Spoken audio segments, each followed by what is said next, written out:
Today on Locked On Red Wings, can Marco Kasper crack the Red Wings lineup? We continue player previews with him, Justin Holl, and Michael Rasmussen.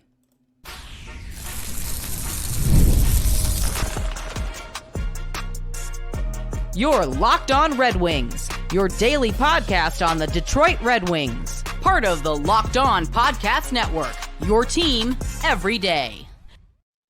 Welcome back to the Locked On Red Wings podcast. We are your hosts, Brian Fisher and Scotty Bentley. Scotty's also the host over at Locked On Tigers, as well as a freelance journalist for the Detroit News. And today's episode, guys, we're going to just continue to hammer out these player previews. We got two more episodes for you, one today, one on Friday. And today's headliner is, of course, Marco Kasper, talking about whether or not we think he can crack the NHL lineup. Then in segments 2 and 3, we're going to finish off with Michael Rasmussen and then the much polarizing Justin Holl in segment 3. Isn't it really polarizing? Some people seem to have themselves convinced that he should have been playing more than he was. Mostly because of, well, we'll talk about it. We'll talk about why. If that is true, then he is polarizing. I was of the impression that everybody was kind of like on the same boat as him, which just makes him, that's like more disappointing than it is polarizing. But if there is a contingent of people that, maybe controversial is the better word than polarizing, because I do feel like more people. We'll talk about it. We'll talk about it. Don't want to spoil all the good stuff. We'll talk about it. We'll talk about it. That's me. That's on me. I'm jumping the gun there. That's on me. Today's episode is brought to you by FanDuel. Now through September 22nd, all FanDuel customers can get $5 and get a 3-week free trial of NFL Sunday Ticket from YouTube and YouTube TV. Visit FanDuel.com/LockedOn to get started. Also want to thank you guys for making Locked On Red Wings your first listen every day. We are free and available wherever you get your podcasts and, of course, on YouTube, part of the Locked On Podcast Network, your team every day. Scotty, nice sunglasses, by the way. I love that. Dude, they got I found these in the trunk of my car. A bunch, yeah. And there's print. I don't know. It's cool. Anyways, Marco Kasper. Found these ones too. All right, cool. We're talking about Scotty's sunglasses. Found a lot of sunglasses today. Feeling pretty good. I forgot about both of them. They're both are. Yeah, it's been years. Marco Kasper was taken 8th overall in 2022. He's a 6'1", 192-pound, 20 years old, left shot center. He's still, that was an entry-level slide year, so he still has yet to begin the first year of his 3-year entry-level contract. In his first full professional season in North America, he played with the Grand Rapids Griffins, and he was pretty good. I think he was as advertised. Took him a while to adjust to the NHL, or the AHL, rather. He scored 35 points in 71 games with the Grand Rapids Griffins, and then was nearly point a game in their postseason appearance, in which they lost in 5 games in the Calder Cup playoffs in the second round. Scotty, when it comes to Marco Kasper as one of the highest touted prospects in the Red Wings pool, do we think that he can crack the lineup of the Red Wings roster in the upcoming season? Yeah, I think there's a very real chance, if not, I don't want to say a guarantee necessarily, but I'm relatively confident that he will play for the Detroit Red Wings at some point this season. It's just a matter of when that is. I do not anticipate him to be on the Wings roster on opening night. I know that's going to be a big conversation going into the season. We talked about that back in the spring, about how there was kind of a long shot that he could sneak his way onto the roster there, or into the lineup card on by opening night. I think after free agency and who they added and whatnot, that's probably a little bit of a stretch and a little bit of a long shot roster construction wise. But I expect him to be a late cut this year, right? He's going to be part of the last round or two of demotions before the regular season starts. And I expect him to get a lot of playing time with the NHLers in the preseason as well. And yeah, I mean, if he really, really lights it up, then I guess maybe there's a little bit more of a conversation to be had there. But I don't expect it early in the season. I do think that at some point we will see him, though. No hockey team ever has played in a 100% healthy season. So there's going to be some openings at some point.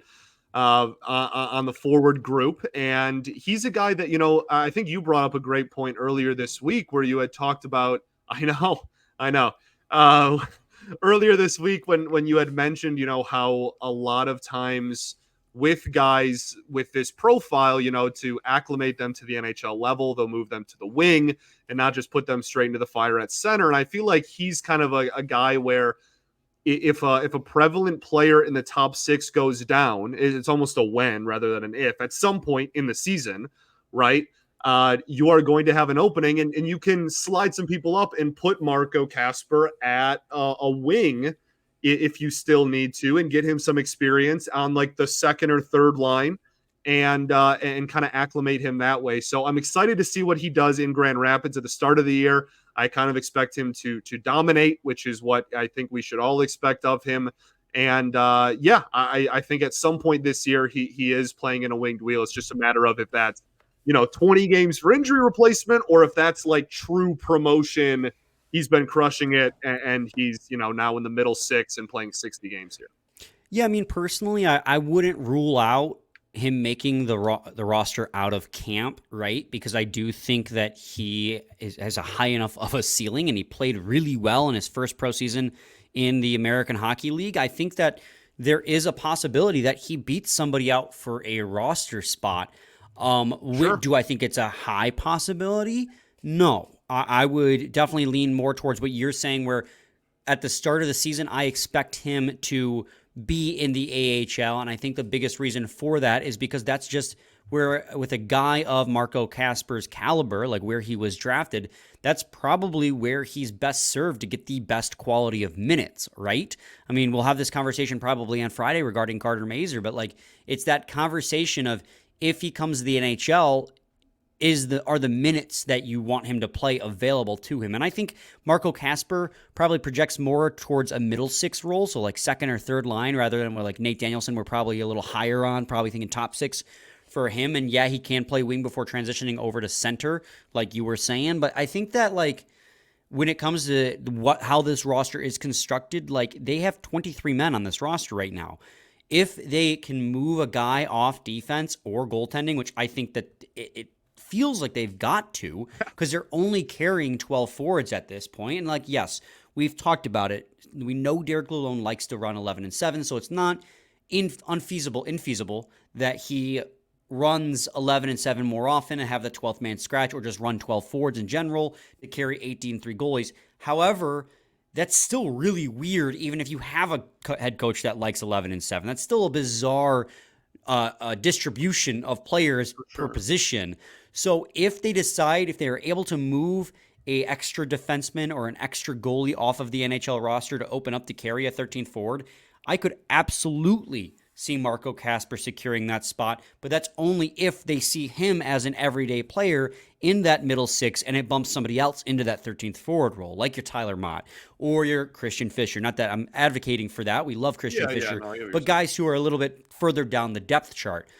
Joe Veleno, even if you think that Marco Kasper can step into a center role right immediately. I do think that there is a pathway to him making the NHL right away, but if I was a betting man, just solely based on the way this roster is constructed right now, I would say he's probably best served starting off in the AHL. We saw some great stuff out of Marco Kasper this last year, especially in the playoffs.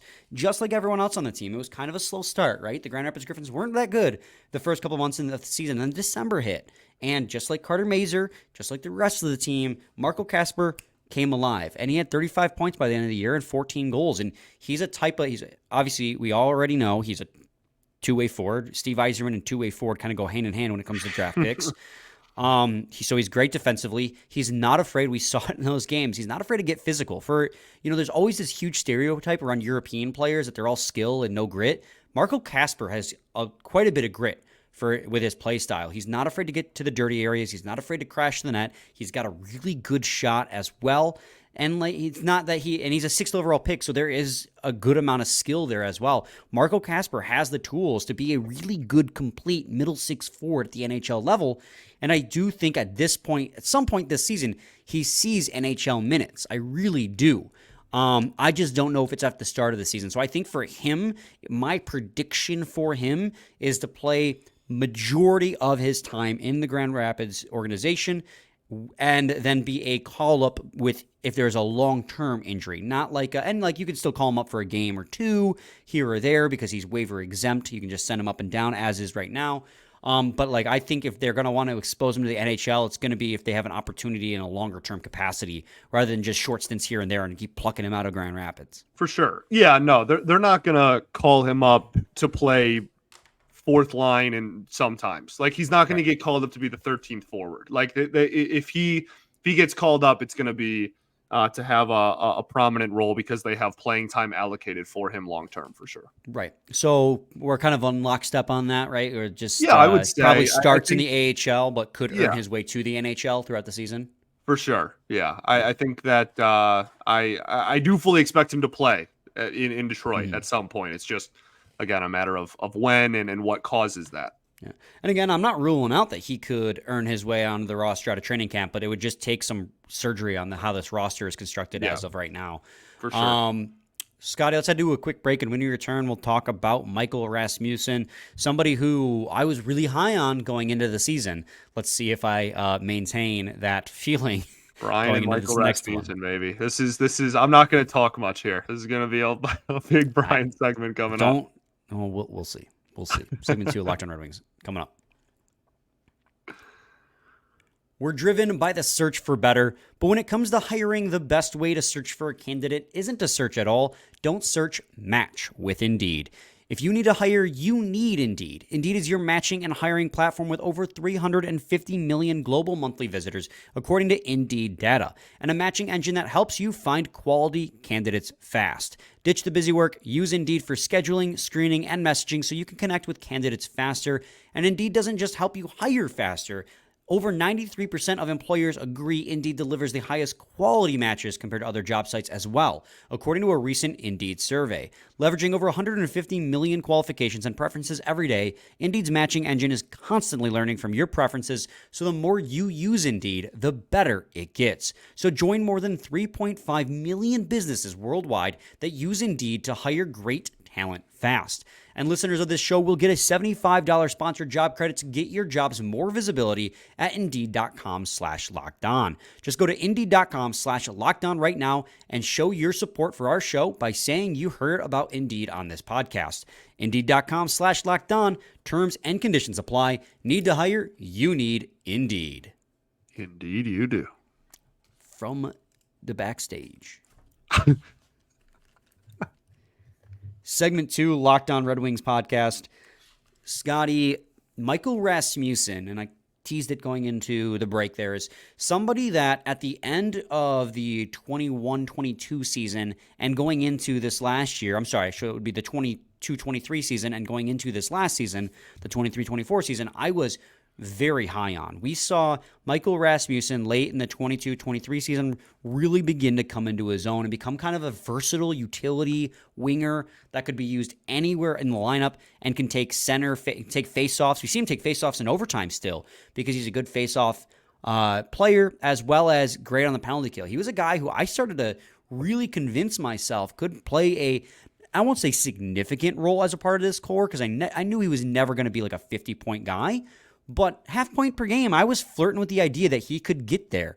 This last year, his production fell off, and part of that is for a similar reason as Andrew Kopp's, right? He became part of that shutdown line, so offensive zone opportunities weren't handed out as often.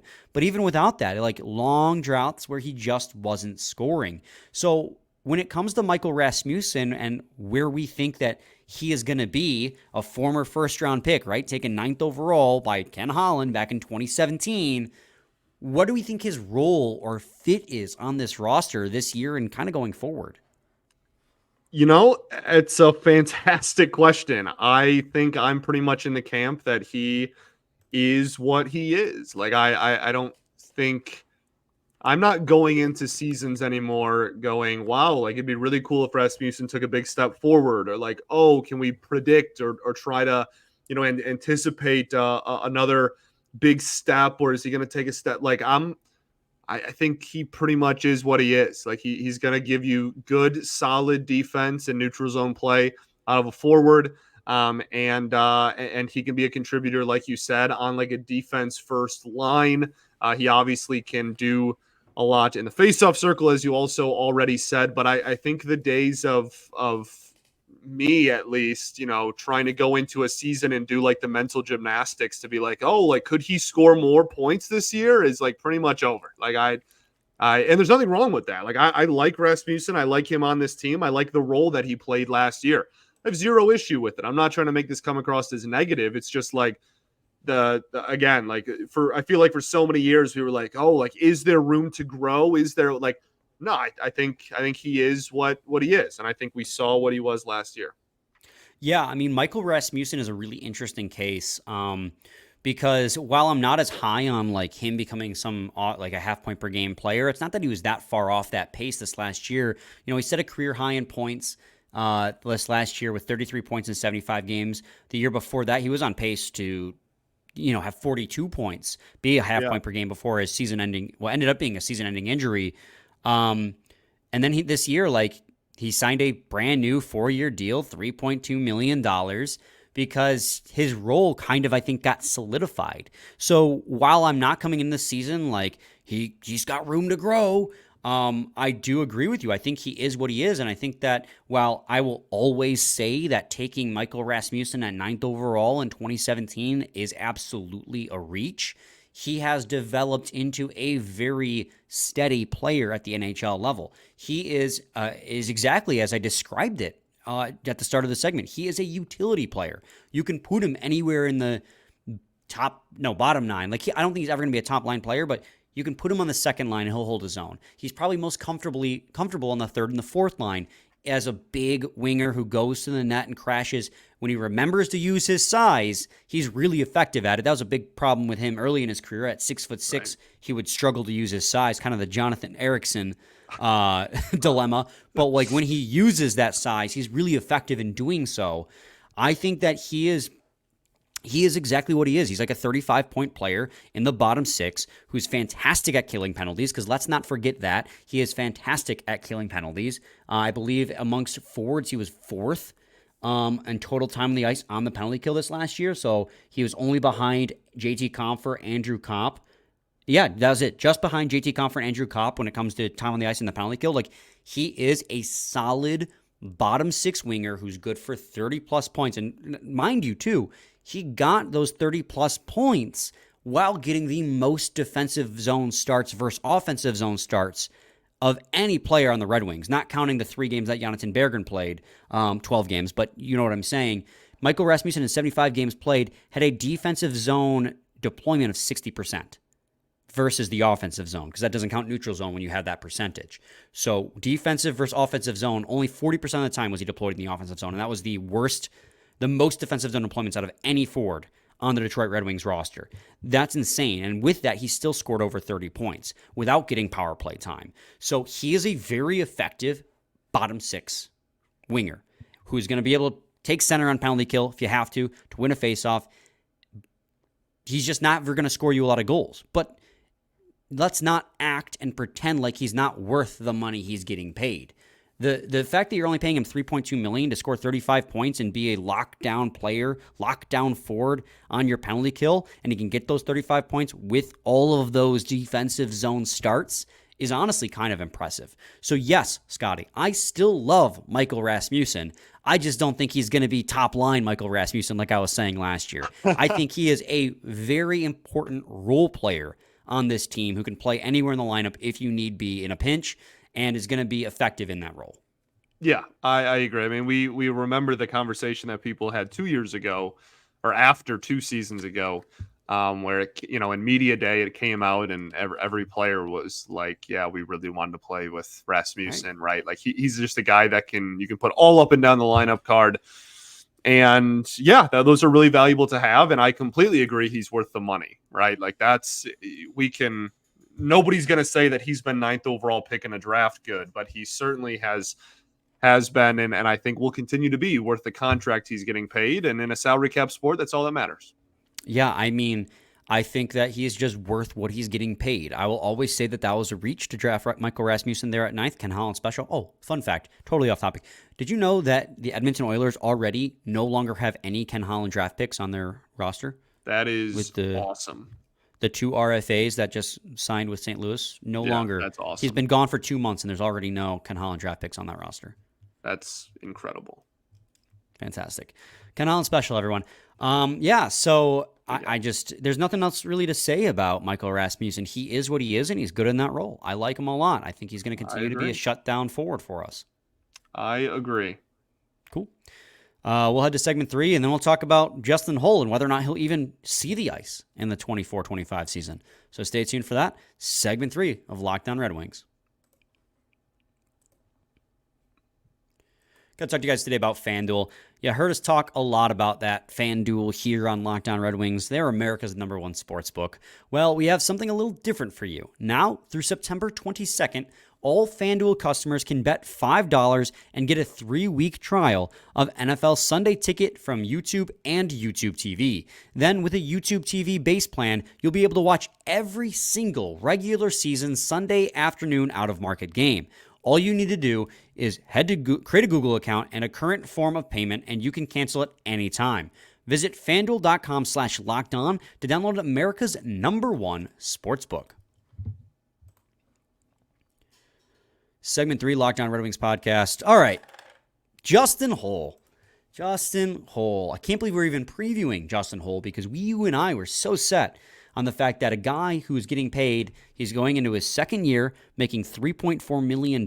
We thought a guy who's on that contract would be upset with the fact that he only saw the ice 38 times last year in an 82-game season and would want out. We thought it would be a mutual agreement that Steve Yzerman would go, I don't want to pay this guy $3.4 million to sit in our press box. He even made a comment about that pre-draft. And you would think Justin Holl would be like, I played 80 games with the Toronto Maple Leafs the year before who made the playoffs, and now I'm not hitting the ice at all, so you'd think he'd want out. But alas, I do think Yzerman tried to move him. There have been no takers thus far. So here we are about to preview Justin Holl, who played 38 games played and had 5 points in those 38 games. Scotty, does he even factor into the defensive core this year? It's a loaded question. I think that he plays. Does he factor into the core? No, I think he's the 8th D-man on a roster. I don't think that they're going to prioritize his minutes over Johansson. No, I don't think that at all. And Johansson's currently we have as the 7th D-man. So I'm sure he'll get playing time. I'm sure they'll utilize 8, assuming 8 are on the roster on opening night, assuming that holds. I would imagine they'll use 8 guys, but like as far as like a regular fixture, no. Like I mean, he'll get used as often as he did last year, probably, maybe even less, because you have another guy on the blue line. I don't know. This whole situation is wild. I understand. I cannot stand buying players out and like the money, distribution and like gymnastics you have to do to do that. I know that I would hate that if I was running a team, and like, thank goodness I'm not, but like, I know that would bother me a lot, but it's a weird situation, as you said in segment 1, to go into the season with 3 goalies, 8 defensemen, and 12 forwards. That is objectively a weird roster construction. And it's weird because they held on to Justin Holl. That he is the reason that it is weird, right? Like he is that there is one player that makes it weird, and it's Justin Holl. Well, like, it's not that I don't even think that I think that they have been trying to move him. I just don't think they've been able to. I agree. That's wild to me, because you see trades going around the league where cap dump trades are happening, where these teams actually get they're trading worse players than what what Red Wings did in Jake Wallman, and getting things in return. You cannot convince me. Like, I believe that he's been trying and hasn't been able to, but at the same time, I find it so hard to believe that they have not been able to find anybody, like a rebuilder who's in the bottom of the barrel, who cannot use a guy who is capable of playing 80-plus games and a top 4 role at a, cap hit is what it is, but if you're a rebuilder, you don't care because you have the cap space, and you need to get to the cap floor in a lot of those instances. It's so hard to convince me that there's not a single team in the NHL who wasn't looking to take that contract with a second-round pick for future considerations, and the only way you could do that was to do Jake Wallman instead. I find it so hard to believe, but we're not talking about that right now. We're talking about his role on this team because he's still here. Let's play best case scenario. Let's play devil's advocate, right? Because you did a good job of detailing. I don't expect him to have an increased role because of the fact that when he did play, he played on the same pair as Gostisbehere and Olli Maatta, got the same deployments as those two players when he slotted in on that pair, but had a worse Corsi 4 relative against the easiest competition that anyone could see in the league. That's why I agree with you. I think that he's probably going to be the same odd man out as he always was because he couldn't even hold down a very sheltered third pair role. But let's play devil's advocate, okay? If Justin Holl could become Toronto Maple Leafs version of Justin Holl. Already, the bar is pretty low. But I'm talking about a guy who is capable of playing 80 games and push for a top 4 role on a team that doesn't have a lot of great defensive pieces, right? And the Red Wings, outside of Moritz Seider and Simon Edvinsson, don't have a lot of great defensive pieces. If Justin Holl could rebound back and push and compete, how much could a good Justin Holl, I'm sorry, not good, but a competent Justin Holl do to help solve some of the issues we have on the right side, right? If Justin Holl could compete for second pair on the right side, which is what we were predicting going into last season, to push Jeff Petrie for that role, that could go a long ways to help help alleviate some of the pressure that this defensive roster, especially on the right side, has been seeing. As much as we believe that Justin Holl's not going to be a good, or we don't think he's going to see a lot of ice time this season, at the same time, if he could push and he could be better in that role, I think that would help a lot. I think a better Justin Holl is good for this team because I think better competition on the blue line can only help make this team better.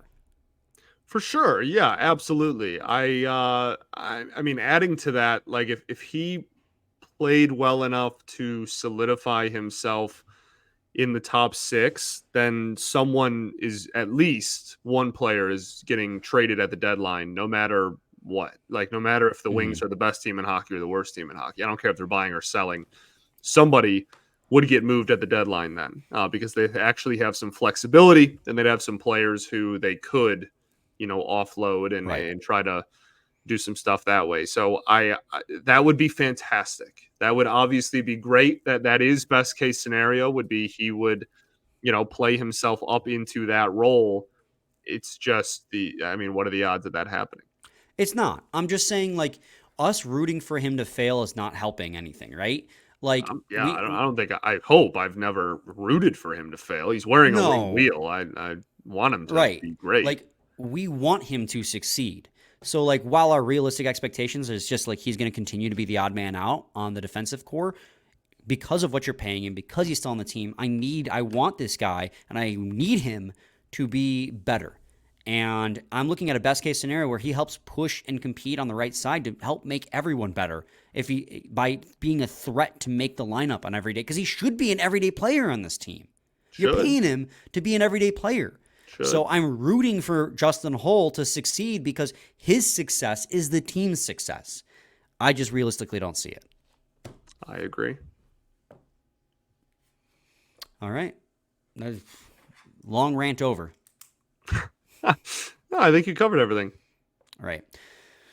Let's see. Friday, we'll be back.